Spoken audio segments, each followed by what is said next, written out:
When I slide a stocking over my foot, the first thing I notice is how it shapes my toes.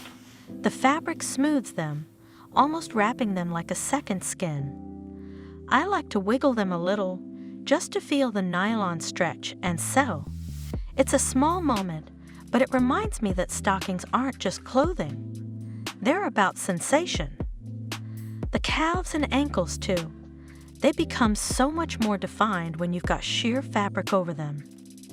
The line of the leg is cleaner, more elegant, especially when paired with heels.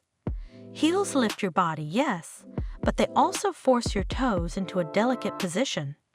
Pointed, arched, sensual without even trying. You feel your weight shift forward slightly, pressing into the ball of the foot, stretching the arch, lengthening the leg all the way up. Sometimes at home, I'll stretch my legs out in front of me, pointing my toes and watching the nylon shimmer in the light. The way the fabric hugs the curves and then gathers slightly at the tips of the toes, it's almost hypnotic. A reminder that beauty isn't just about the big things like dresses and corsets, but also about the smallest, most delicate details. There's also something deeply feminine about the way legs move in stockings.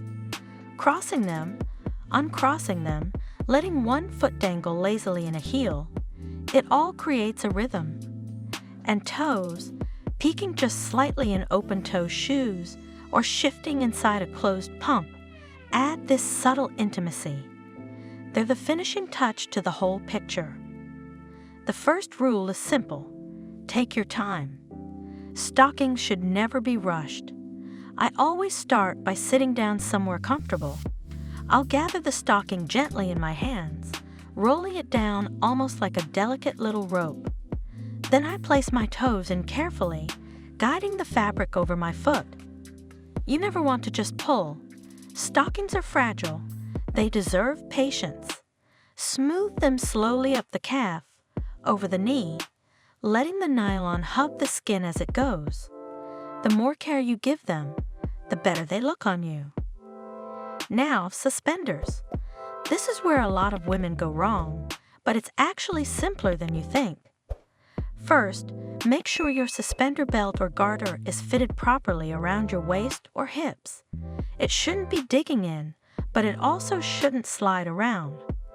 Once you have it in place, stand in front of a mirror and attach the stockings one clip at a time. Always start with the front clip. It sets the anchor.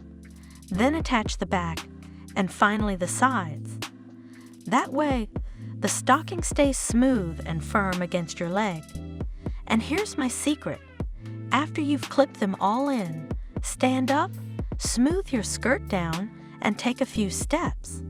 You'll immediately feel if something is too loose or too tight. Adjust before you go out, not later, when you're already uncomfortable. Stockings should feel like an extension of your body, not a distraction. Another tip: pay attention to the length of your skirt or dress. A pencil skirt that grazes the knee will tease just enough when you walk or sit, while a looser, flowing dress creates little flashes of nylon when it moves. There's no right or wrong. It's about how much you want to reveal. The beauty of stockings is that sometimes the suggestion of them is even sexier than seeing them outright. And of course, heels. Stockings are made to be paired with heels. They elongate the leg, shape the calf, and make every step more graceful. But don't punish yourself. Choose a heel height that makes you walk tall, not stumble. Even a modest heel can look incredibly sensual when matched with sheer stockings. The last piece of advice I'll give is this: stockings are meant to be enjoyed. Too many women think of them as a chore, something complicated or outdated. But the truth is, once you know how to wear them properly, they become part of your own ritual. A moment you do just for yourself. A reminder that your body, at any age, deserves to be dressed in a way that makes you feel feminine